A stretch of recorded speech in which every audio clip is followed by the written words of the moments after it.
नमः श्रीभ्यः। ॐ नमः श्रीभ्यः। ॐ नमः श्रीभ्यः। नमो हरिहन्तारं नमो सीतारं नमो वायनीयारं नमो अजायारं नमो लोये सबसाहुरं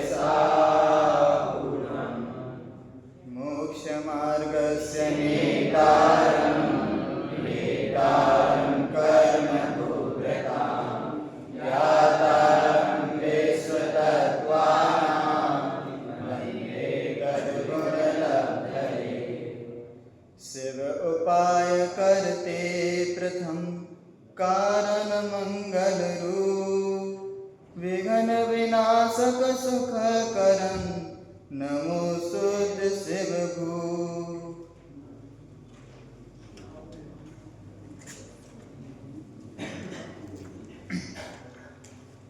यह आधार ग्रंथ मोक्ष मार्ग प्रकाशक, जिसमें 9 अधिकार हैं, जिसमें यद्यपि कह सकते हैं कि पहले अधिकार से लेकर 7वें अधिकार में संसार के मार्ग का प्रकाशन किया गया है।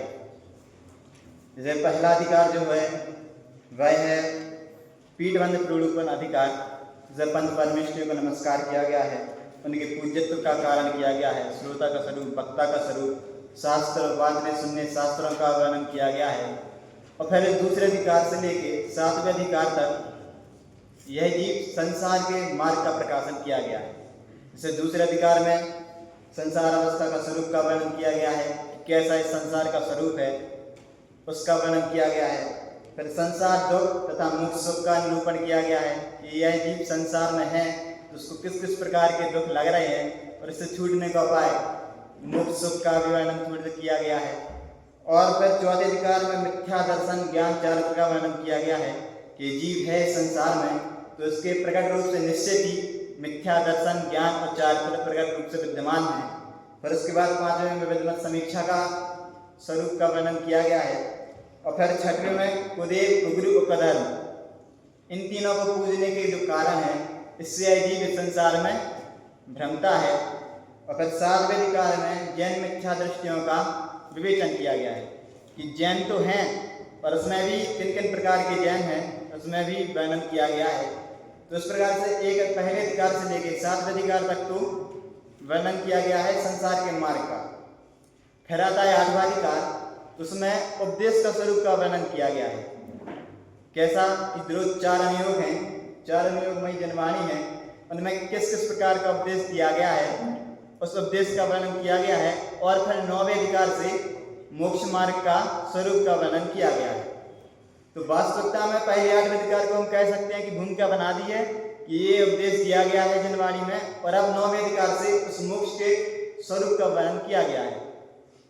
ठीक है, तो इस प्रकार से तो वास्तविकता मोक्ष मार्ग प्रकाशक जो ग्रंथ है, इस नाम की ग्रंथ की सार्थकता 9वें अधिकार से प्रारंभ होती है। क्यों? क्योंकि इसमें वास्तविकता 9वें अधिकार से ही क्या किया गया है, मोक्ष के स्वरूप का वर्णन किया गया है। तो जो हमारा आज का टॉपिक है पुरुषार्थ से मोक्ष प्राप्ति, तो पुरुषार्थ से मोक्ष प्राप्ति के कई कारणों को यहाँ पर वर्णन किया गया है। तो हम अपनी चर्चा विषय पर प्रारंभ करते हैं, लेकिन इससे पूर्व पुरुषार्थ से मोक्ष प्राप्ति करने के पूर्व पंडित जी ने यहाँ पे 9वें अधिकार में एक और प्रकरण उठाया है। कौन सा? कि आत्मा का हित मोक्ष ही है। क्या उठाया? आत्मा का हित मोक्ष ही है। यहाँ पे बता दिया है कि संसार में जितने भी जीव हैं सुखी होना चाहते हैं तो क्या करना पड़ेगा? क्या करना पड़ेगा? मोक्ष को धारण करना पड़ेगा।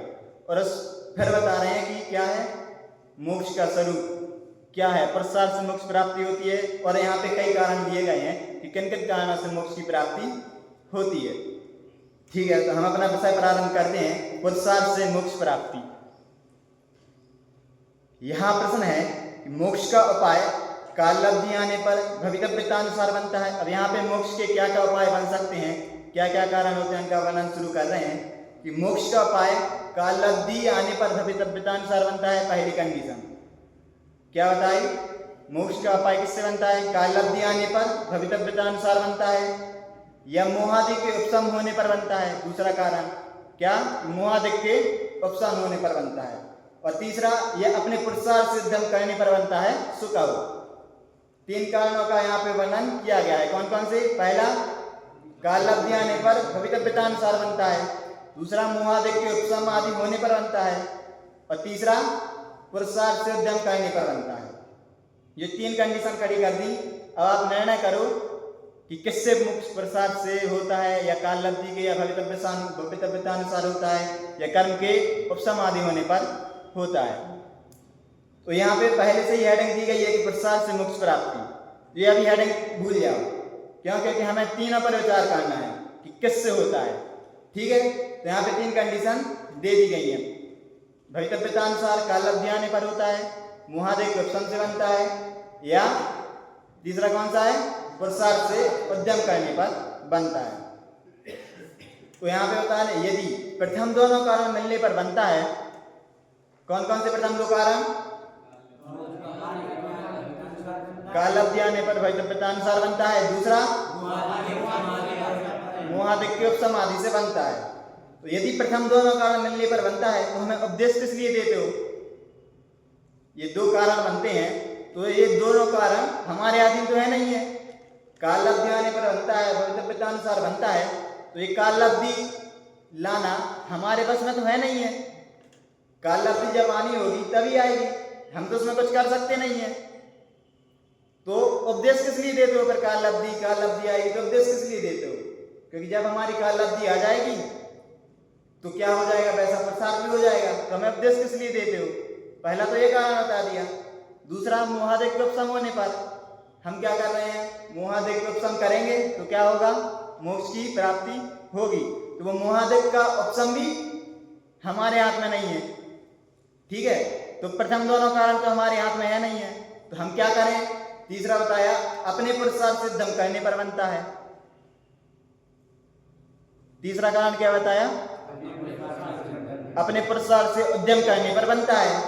तो ये तीसरा कारण। तो यहाँ पे किन कारणों को बता रहे हैं कि प्रथम दोनों कारण मिलने पर तो बनता है, तो हमें उपदेश किस लिए देते हो? और पुरुषार्थ से बनता है, उपदेश तो सब सुनते हैं। यदि तीसरा कारण मान रहे हो कि पुरुषार्थ करने से क्या होता है? मोक्ष की प्राप्ति होती है, तो उपदेश तो सब सुनते हैं, उनमें कोई उपाय कर सकता है? कोई नहीं कर सकता है। तो क्या कारण है?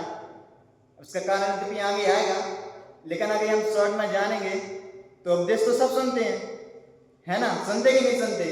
लेकिन किसी के बनता है, किसी के नहीं बनता है। तो क्या कारण है? तो उन कारणों की आगे चर्चा करेंगे कि ऐसा क्या कारण है। पुरुषार्थ से मोक्ष की प्राप्ति होती है, ये बता दिया, लेकिन फिर भी कोई जीत करता है पुरुषार्थ तो होती है, कोई करता है तो नहीं होती है। तो इसका क्या कारण है? तो उसके समाधान में क्या कहते हैं? एक कार्य होने में अनेक कारण मिलते हैं। क्या बताया? एक कार्य होने में अनेक कारण मिलते हैं, सो मोक्ष का उपाय बनता है। और जब अनेक कारण मिलेंगे तभी क्या होगा? मोक्ष का उपाय बनेगा। वहां तो पूरे तीनों ही कारण मिलते हैं, और नहीं बनता वहां तीनों ही कारण नहीं मिलते हैं। मोक्ष का उपाय अगर बना है तो क्या तीनों ही कारण, यद्यपि आप बताए ना, एक कार्य होने में अनेक कारण मिलते हैं, तो अनेक कारण से क्या समझना है? काम होता है, कार्य की सिद्धि होती है, तो उसमें क्या होता है? 5 समवाय पूर्वक कार्य होता है। कौन कौन से 5 समवाय? कौन कौन से? स्वभाव, निमित्त, पुरुषार्थ, कालब्धि, होनहार। ये 5 स्वभाव पूर्वक क्या होता है? कार्य की सिद्धि होती है। तो यहाँ पे 3 ही कारण दिए ना, 5 बताए ना समवाय, लेकिन यहाँ पे 3 कारण दिए। तो बताया कि 3 कारण में क्यों, कौन कौन से लिए, कौन कौन से नहीं लिए। तो यहाँ पे लिया कालब्धि लिए एक तो, ठीक है, स्वभाव को छोड़ दिया। क्यों? क्योंकि स्वभाव तो क्या है? चाहे उपादान हो चाहे निमित्त, 2 में अगर बांटेंगे 5 समवाय को तो कौन कौन से बांटेंगे? एक उपादान है और बाकी 4 निमित्त है। तो ये 2, यहाँ पे 3 लिए, ठीक है। तो एक तो कालब्धि और होनहार दोनों को एक में ले लिया, पुरुषार्थ की बात कह दी, और स्वभाव को नहीं लिया। क्यों? क्योंकि वो दोनों में ही जिसका भी कार्य रूप सिद्धि होती है तो वो किसकी होती है? जीव की। चाहे पुरुषार्थ से, चाहे अभी भी हम क्या है? जीव रूप भी हैं। मोक्ष में चले जाएंगे तो भी किस रूप रहेंगे? जीव रूप ही रहेंगे। तो स्वभाव को भी नहीं लिया। ठीक है, तो किन किन चीजों को लिया यहाँ पे? काल लब्धि को लिया, प्रसार से लिया, काल लब्धि में होनहारी गर्भित कर लिया। ठीक है, तो यहाँ पे 3 कारणों की समवाय की चर्चा की गई है। ठीक है, तो एक कार्य होने में अनेक कारण मिलते हैं, सो मोक्ष का उपाय बनता है। वहां तो पूर्वोक्त तीनों ही कारण मिलते हैं, और नहीं बनता वहां तीनों ही कारण नहीं मिलते हैं। प्रसार से मोक्ष प्राप्ति हो रही है, अगर सिद्धि कर रहे हैं तो वहां पे क्या ये सब कारण भी मिलेंगे। ठीक है, अब जैसे कोई घड़ा बनता है, घड़ा बनने में क्या उपादान है, क्या निमित्त है? तो बताया जो घड़ा है वह तो क्या है? मिट्टी है, उसका उपादान कारण है। कुमार है वह क्या है? निमित्त कारण है। ठीक है, तो उपादान निमित्त की अपेक्षा से वो कार्य की सिद्धि हो रही है। ऐसे कोई सम्यक दर्शन प्रकट कर रहा है तो क्या हो रहा है? देव सदगुरु उसके निमित्त बन रहे हैं। जो सम्यक दर्शन प्रकट कर रहा है वो क्या है? इसका जीव है। तो वो जीव क्या है? उसका स्वभाव है, उपादान कारण है। जीव स्वयं ग्रहण कर रहा है, सम्यक दर्शन की प्राप्ति कर रहा है। तो एक कार्य होने में अनेक कारण मिलते हैं, तो मोक्ष का उपाय बनता है। तो उपाय की सिद्धि हो रही है, कार्य की सिद्धि हो रही है, तो वहां पे क्या ये सब कारण मौजूद होंगे ही होंगे। और क्या बता रहे हैं? पूर्वोक्त 3 कारण कहे, उनमें काल लब्धि व होनहार तो कोई वस्तु ही नहीं है। क्या कह दिया? पूर्वोक्त 3 कारण कहे। कौन कौन से 3 कारण? काल लब्धि आने पर भवितव्यतानुसार बनता है, मोहादिक उपशम से बनता है, या प्रसाद करके एकदम पूर्वक कार्य की सिद्धि होती है। तो ये 3 कारण बता दिए। अब यहाँ पे क्या बता रहे हैं? पूर्वोक्त 3 कारण कहे, उनमें काल लब्धि और होनहार तो कोई वस्तु ही नहीं है। ये क्या अजीब सी बात कह दी ना। ऊपर 3 कारण बता दिए मोक्ष के, और यहाँ पे कह रहे काल लब्धि और होनहार तो कोई वस्तु ही नहीं है। ये तो अजीब सी बात कह दी। अजीब सी नहीं, जीव के हित की बात कही है। क्या कहा? कि काल लब्धि और होनहार तो कोई कारण ही नहीं है। तो उसकी आगे अपेक्षा स्पष्ट कर रहे हैं। क्या कर रहे हैं? कि जिस काल में कार्य बनता है वही काल लब्धि, और जो कार्य हुआ वही होनहार है। तो यहाँ पे काल लब्धि, अब जब काल लब्धि शब्द सुनते हैं हम, तो हमारे मन में क्या इमेज बनती है? समय की बात चल रही होगी। काल लब्धि अर्थात समय। अब वो समय भी कितने? एक निश्चय काल पढ़ा है, एक हमने व्यवहार काल पढ़ा है। निश्चय से समय और व्यवहार से समय, ये भी समय 2 प्रकार का हुआ ना। काल लब्धि भी 2 प्रकार से हुई। एक तो ये बाहर में जो समय चल रहा है वो तो क्या है? व्यवहार से समय है, व्यवहार की काल लब्धि है। और निश्चय से यहाँ पे जो काल लिया गया है, ये काल कहा गया है पहला कौन सा? काल लब्धि आने पर भवितव्यता अनुसार कार्य की उत्पत्ति होती है। तो होनहार और काल लब्धि तो कोई वस्तु ही नहीं है। तो इसका ऐसा क्या समझना? यहाँ पे कौन से समय की बात हो रही है, कौन से काल लब्धि की बात हो रही है? तो ये जीव हैं, हम जीव हैं। ठीक है, अनादि से अनंत काल तक रहेगा जो हमारा स्वभाव है।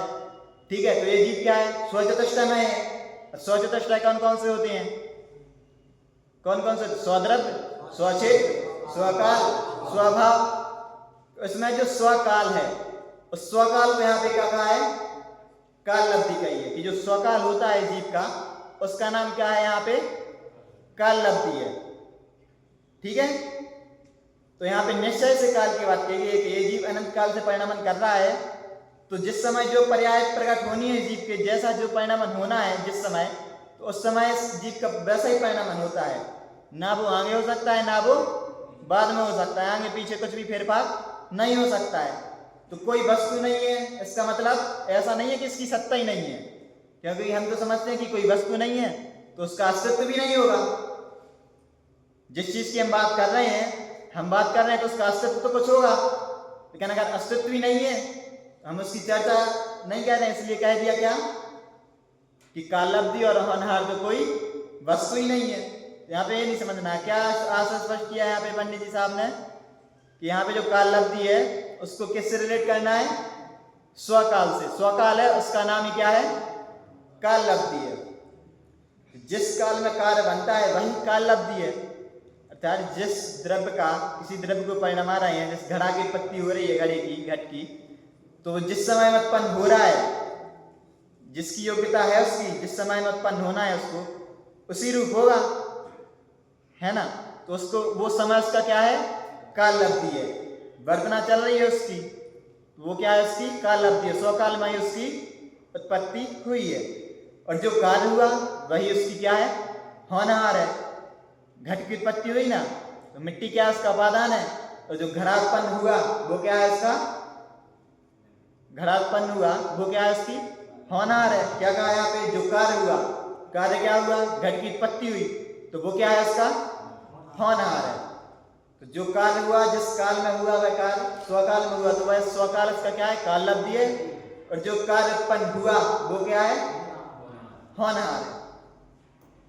ठीक है, तो यहाँ पे स्पष्ट कर दिया कि पूर्वोक्त तीन का कहे उनमें काल लब्धि व होनहार तो कोई वस्तु ही नहीं है। अर्थात जो काल उत्पन्न हो रहा है, जिस मान्यता को हम माने बैठे हुए हैं, वो मान्यता से हटकर यहाँ पे किस काल लब्धि की बात की गई है, वो स्वकाल, उस काल लब्धि की बात यहाँ पे की गई है। और क्या कहा गया है, तथा जो कर्म के उपसमाधि हैं वह पुद्गल की शक्ति है, उसका आत्मा कर्ता हर्ता नहीं है। अब दूसरी कंडीशन क्या बनी थी हमारी, कि मोहादि के उपसम होने पर बनता है। ठीक है, मोहादि के उपसम होने पर बनता है, तो बताया ये भी सही नहीं है। सही तो है लेकिन उसमें हम कुछ कर नहीं सकते हैं। कैसे, उसका वर्णन किया यहाँ पे, क्यों नहीं कर सकते, वो हमारे हाथ में क्यों नहीं है। जो कर्म है वह उपसमाधि है, वह पुद्गल की शक्ति है। कर्म क्या है, पुद्गल है, और हम क्या है, जीव है। ठीक है, तो जीव अजीव का कुछ नहीं कर सकता है, पुद्गल का कुछ नहीं कर सकता है, पुद्गल जीव का कुछ नहीं कर सकता है। चार अभाव में हमने क्या पढ़ा है, कौन सा अभाव है इसमें रिलेटेड हो रहा है, अत्यंत अभाव। क्यों, क्योंकि इसमें क्या क्या कहा जाता है, अत्यंत अभाव क्या कहता है, एक द्रव्य दूसरे द्रव्य का कुछ भी नहीं कर सकता है, अत्यंत अभाव है। एक द्रव्य का दूसरे द्रव्य में अत्यंत ही है, और उसका नाम क्या है, अत्यंत अभाव है। ठीक है, तो हम क्या है, जीव हैं।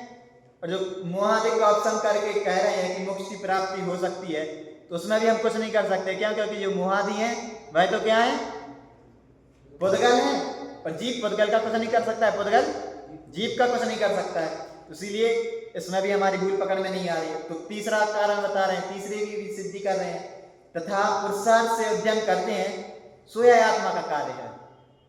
क्या बताया तीसरा, पुरुषार्थ करते हैं, तो पुरुषार्थ किसका कारण है, आत्मा का कार्य है। पुरुषार्थ आत्मा का कार्य है। क्योंकि हम जो भी चीज की प्राप्ति करना चाहते हैं उसके लिए क्या करते हैं, उद्यम करते हैं, पुरुषार्थ करते हैं, तो हमें उस चीज की प्राप्ति होती है।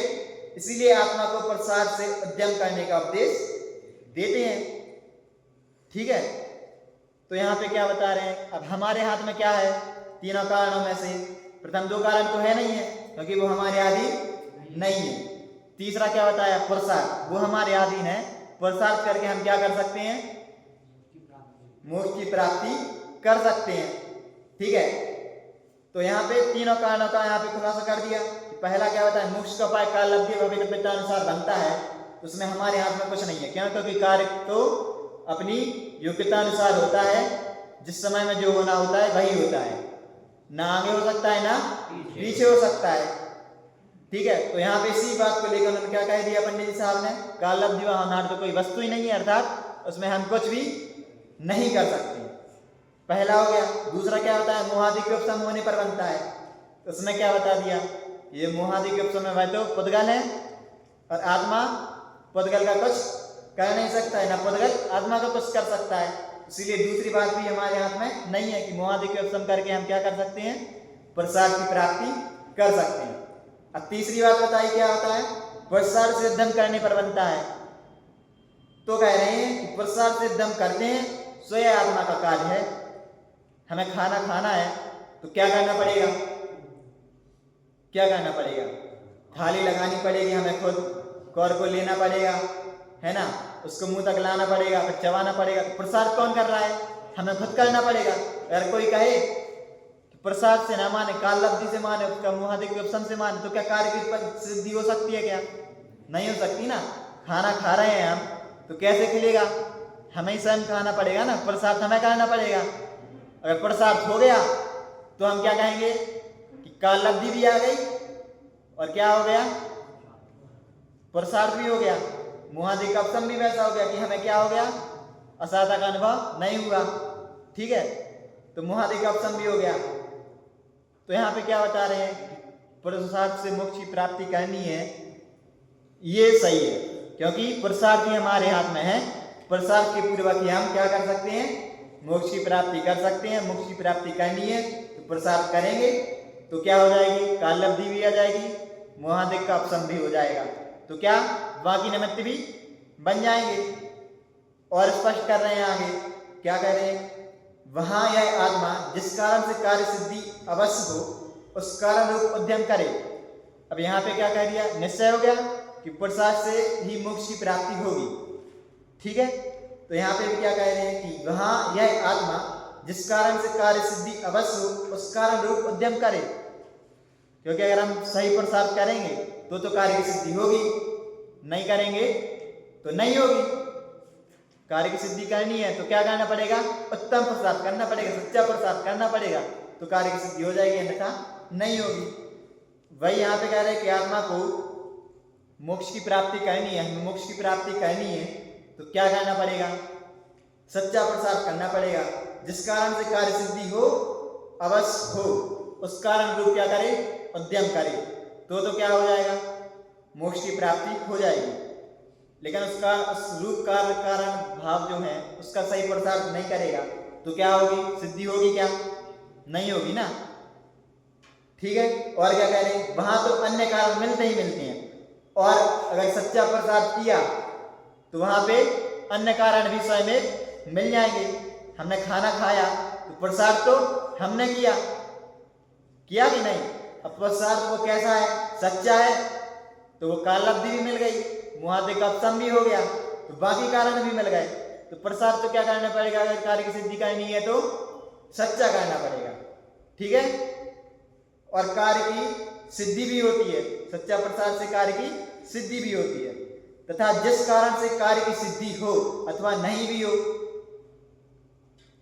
यहाँ पे क्या बताया, जिस कारण से कार्य की अवश्य सिद्धि अवश्य हो उस कारण को उद्यम करे। तो यहाँ पे तो क्या कह दिया कि पुरुषार्थ से मोक्ष की प्राप्ति करनी है, मोक्ष की प्राप्ति करनी है अगर इस जीव को, तो किस रूप से उद्यम करना पड़ेगा, मोक्ष मार्ग प्रकाश मोक्ष तत्वार्थ सूत्र में क्या सूत्र आता है, मोक्ष की प्राप्ति का क्या उपाय बताया, क्या बताया, पहले ये अधिकार अध्याय में बताया ना, सम्यक दर्शन ज्ञान चारित्राणि मोक्ष मार्ग, सम्यक दर्शन सम्यक ज्ञान सम्यक चारित्र, यह क्या है, मोक्ष का मार्ग है, मोक्ष का मार्ग बता दिया। तो यहाँ पे जिस कारण से कार्य की सिद्धि अवश्य हो उस कारण रूप उद्यम करे, उस कारण रूप उद्यम करेगा तो क्या हो जाएगी, मोक्ष की प्राप्ति हो जाएगी।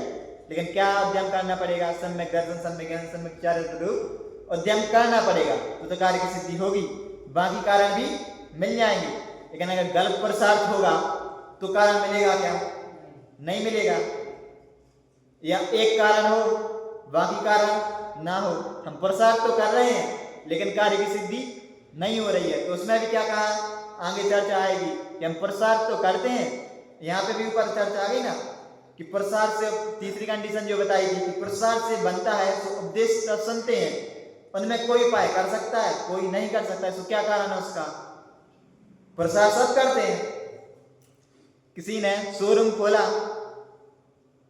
शोरूम खोल दिया बहुत बड़ा, अब किसी का चलता है किसी का नहीं चलता है, तो पुरुषार्थ तो दोनों ने किया, लेकिन किसी का चल गया किसी का नहीं चला, तो क्या है उसमें, क्या कारण बताया, काल लब्धि हमारा तो है, वो हमारे हाथ में नहीं है, पर लेकिन उसका उपाय क्या होता है, पुरुषार्थ है हमारे हाथ में। तो अगर कार्य की सिद्धि करनी है, कार्य की सिद्धि चाहिए, तो उसके लिए क्या करना पड़ेगा, हमारे लिए सच्चा पुरुषार्थ करना पड़ेगा। जब तक सच्चा पुरुषार्थ ही नहीं किया है तो क्या होगा, कार्य की सिद्धि भी नहीं होगी। तो स्वामी विवेकानंद जी इस संदर्भ में एक बात कहता है उनका, जब तक तू अपने लक्ष्य के लिए पागल की भांति पुरुषार्थ नहीं करेगा तब तक लक्ष्य हमेशा तुझसे दूर ही रहेगा। क्या कहा, जब तक तू अपने लक्ष्य के प्रति पागल की भांति पुरुषार्थ नहीं करेगा तब तक लक्ष्य तुझसे हमेशा ही दूर रहेगा। लक्ष्य की प्राप्ति करनी है तो उसके पीछे कैसा, पागल की तरह क्या करना पड़ेगा, उसको अचीव करने के लिए बहुत मेहनत, कड़ी मेहनत करनी पड़ेगी, तब तो वो पुरुषार्थ तुम्हारे काम का होगा और उससे क्या होगी, लक्ष्य की प्राप्ति होगी। अगर पागल की भांति अगर पुरुषार्थ नहीं किया तो क्या लक्ष्य की प्राप्ति होने वाली नहीं है। और कुछ और पंक्ति आती हैं कि पुरुषार्थ करने पर सफलता ना मिले, हम पुरुषार्थ तो कर रहे हैं लेकिन सफलता ना मिले तो समझ लेना कि हमारे पुरुषार्थ में कहीं ना कहीं कमी है, तब कार्य की सिद्धि नहीं हुई है। नहीं तो ऐसा हो ही नहीं सकता कि हम सच्चा पुरुषार्थ करें और इससे क्या हो, कार्य की सिद्धि ना हो, ऐसा हो ही नहीं सकता। क्योंकि उत्तम पुरुषार्थ करने पे फल की प्राप्ति होती ही होती है। हरिवंश राय जी के बच्चन की एक कविता आती है ना, एक चींटी होती है, सबने सुनी होगी। चींटी दीवार पर चढ़ती है तो एक बार में नहीं, 2 बार में नहीं, 3 बार में नहीं, कितना पुरुषार्थ करती है, लेकिन जब तक पुरुषार्थ सच्चा होगा उसका तब चढ़ती है। और वो भी हार नहीं मानती है, क्योंकि जब तक सफल ना हो जाए, चढ़ नहीं जाती, तब तक निरंतर ही चढ़ती रहती है। तो उससे भी क्या समझना कि हमारे पुरुषार्थ में कहीं ना कहीं कमी है। अगर लक्ष्य की प्राप्ति नहीं हो रही है तो हमें भी क्या करना पड़ेगा, उत्तम पुरुषार्थ करना पड़ेगा। तो पुरुषार्थ से उद्यम करने से, यह आत्मा का कार्य है पुरुषार्थ करना, इसीलिए आत्मा को पुरुषार्थ से उद्यम करने का उपदेश देते हैं। और जिस कारण से कार्य सिद्धि अवश्य हो उस कारण रूप उद्यम करे तो कार्य की सिद्धि होगी। वहां तो अन्य कारण भी मिल जाते हैं, है ना, और कार्य की सिद्धि भी होती है। तथा जिस कारण से कार्य की सिद्धि हो अथवा नहीं भी हो, अब वो कारण किस रूप है कि क्या किया, मुनिव्रत धारण किया, महाव्रत आदि धारण किए, ठीक है, यहाँ पे इन कारणों की। तो तथा जिस कारण से कार्य सिद्धि हो अथवा ना भी हो, क्या किए, मुनिव्रत भी धारण कर लिया, महाव्रत धारण कर लिए, तो उससे क्या होगा, कार्य की सिद्धि हो अथवा ना भी हो उस कारण रूप उद्यम करे, वहां अन्य कारण मिले तो कार्य सिद्धि होती है, ना मिले तो सिद्धि नहीं होती है। क्यों, क्योंकि ये पुरुषार्थ से मोक्ष प्राप्ति बताई है। तो पुरुषार्थ कहाँ करना पड़ेगा, रत्नत्रय रूप पुरुषार्थ करना पड़ेगा। अगर महाव्रत आदि रूप पुरुषार्थ करेंगे तो उससे क्या होगा, शुभ बंध, शुभ भाव से क्या होता है, ये शुभ भाव है, इससे क्या होगा, शुभ बंध ही होगा। शुभ बंध तो क्या है, संसार में भ्रमाने वाला है, इसीलिए कहते हैं 6 डाल में पंक्ति आती है, मुनिव्रत धार अनंत बार करे उपजायो, पैनिज आत्म ज्ञान बिना सुख लेस न पायो। सच्चा प्रसाद करेंगे तभी क्या होगी, प्रसाद से ही मोक्ष की प्राप्ति होगी। प्रसाद सच्चा करना पड़ेगा तभी मोक्ष की प्राप्ति हो सकती है, नहीं तो नहीं होगी। ठीक है, मुनिव्रत धारण कर लिया, उसके फलस्वरूप क्या, ग्रह व्यक्त चले गए, लेकिन मोक्ष की प्राप्ति नहीं हुई है। क्यों, क्योंकि सच्चा सुख वो कहाँ है, मोक्ष में है। उसके लिए क्या करना पड़ेगा, सच्चा प्रसार्थी योग्य से ही लक्ष्य की प्राप्ति हो सकती है। जैसे जंगल है, जंगल में इलेक्शन चल रहा है, जंगल का राजा कौन बनेगा, जंगल का राजा तो कौन होता है, शेर होता है। लेकिन किसी को आपत्ति हुई कि हर बार शेर ही क्यों कहा जाता है, किसी और को बनाओ। ठीक है, इलेक्शन हुआ, सबने कहा कि बानर को बना देते हैं, बंदर को बना देते हैं। ठीक है, क्यों, क्योंकि उससे शक्तिशाली तो कौन होता है, हाथी। लेकिन अगर वो बैठ गया, उठने में क्या हो जाएगा, समय बीत जाएगा पूरा। बंदर क्या है, फुर्तीला है, तेजी से कार्य करने वाला है, उसको बना के देखो। ठीक है, बन गया।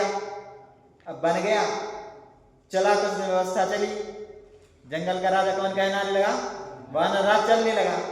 अब कुछ दिन बाद हिरण के बच्चे को शेर उठाकर ले गया। अब शेर उठाकर ले गया तो सब लोग किसके पास पहुंचे, बंदर के पास पहुंचे। और क्या मन्नत की हिरण की मां ने, क्या की कि मेरे बच्चे को बचा लो। शेर उसको पकड़ के ले गया है, गया वो वहां पे और प्रसाद करने लगा, इस डाल से उस डाल पर, इस डाल से उस डाल पर। ठीक है, प्रसाद करने लगा। अब यहाँ पे क्या है, शेर उस हिरण के बच्चे को क्या कर रहा है, खाने की तैयारी में। उसकी माँ क्या कह रही है, बचाओ उसको, वो खाने की तैयारी में। अब वो बंदर क्या कहता है, प्रसाद तो मैं कर रहा हूं, क्या है, प्रसाद तो मैं कर रहा हूं, वो बचेगा या नहीं बचेगा वो उसकी आयु पर निर्भर करेगा, लेकिन प्रसाद तो मैं कर रहा हूं ना, मेरे प्रसाद में तो कोई कमी है नहीं है। ऐसे ही हमारा हाल है, मुनिव्रत धारण अंतवार कराए उपजायु। मोक्ष प्राप्ति करनी है तो वो किससे होगी, सच्चे प्रसाद से होगी मोक्ष की प्राप्ति। सच्चा प्रसाद नहीं करेंगे, कहाँ प्रसाद करना है, कहाँ प्रसाद नहीं करना है, इसकी भी चर्चा आगे करेंगे पंडित जी। लेकिन यहाँ पे हमें क्या समझना है कि मोक्ष की प्राप्ति करनी है तो क्या करना पड़ेगा, उत्तम पुरुषार्थ करना पड़ेगा, और उत्तम पुरुषार्थ किया तो बाकी कारण भी मिलते हैं और इससे कार्य की सिद्धि अवश्य होती ही होती है। ठीक है, और आगे क्या कहते हैं, सो जन्मत में मोक्ष का उपाय कहा है। क्या कहा है, पुरुषार्थ से मोक्ष की प्राप्ति कह दी है। इससे मोक्ष होता ही होता है, ऐसा नहीं है कि तुम पुरुषार्थ करो और क्या हो, उससे कार्य की सिद्धि ना हो। रत्नत्रय रूप उद्यम किया, बाकी कारण भी जुड़ेंगे तो क्या होगा, मोक्ष की प्राप्ति होगी ही होगी। लेकिन अगर मुनिव्रत धारण किया, रत्नत्रय रूप पुरुषार्थ नहीं किया तो क्या होगा, ग्रह वेग तक चले जाएंगे ज्यादा से ज्यादा, लेकिन मोक्ष की प्राप्ति नहीं हो सकती है। सो जन्मत में जो मोक्ष का उपाय कहा, इससे मोक्ष होता ही होता है। इसलिए जो जी पुरुषार्थ से जिनेश्वर के उपदेशानुसार मोक्ष का उपाय करता है, उसके काल लब्धि, क्या कहा, उपदेश से देशनालब्धि, जो तीर्थंकर की वाणी कही गई है, जिनेश्वर के उपदेशानुसार मोक्ष का उपाय करता है, उसके काल लब्धि व होनहार भी हुए और कर्म के समाधि भी हुए, तो ऐसा उपाय करता है। इसलिए जो पुरुषार्थ से मोक्ष का उपाय करता है, उसके सर्व कारण मिलते हैं, उसको अवश्य मोक्ष की प्राप्ति होती है, ऐसा निश्चय करना चाहिए। किसके फलस्वरूप, उत्तम पुरुषार्थ के फलस्वरूप उसको मोक्ष की पुरुषार्थ के द्वारा मोक्ष की प्राप्ति होती है। और जो जीव पुरुषार्थ से मोक्ष का उपाय नहीं करता, उसके काल लब्धि व होनहार भी नहीं और कर्म के उपसमाधि नहीं हुई, तो यह उपाय नहीं करता।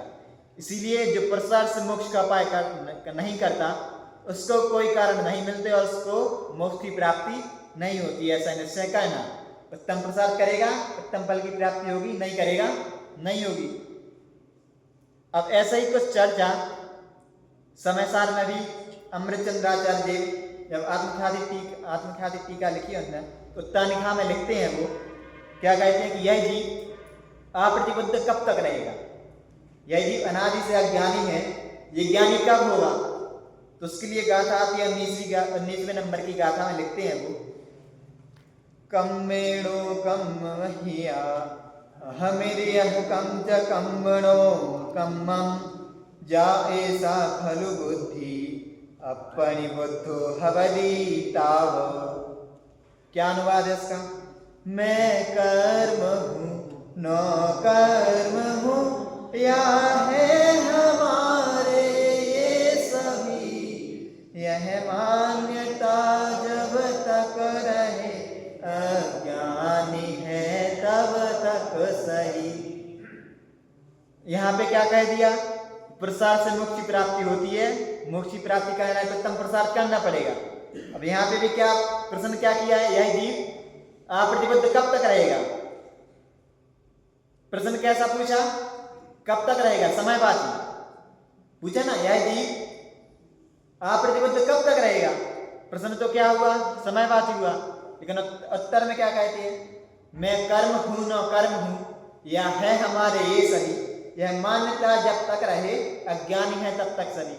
जब तक इस प्रकार की मान्यता रहती है, मैं सुखी दुखी, मैं रंग रहा, मेरे धन करे गोधन पर तन उपजत अपनी उपजन तन नसत आपको नासमान, इस प्रकार से इस जीव की जब तक यह मान्यता रहती है तब तक यह जीव अज्ञानी रहेगा, अप्रतिबद्ध रहेगा।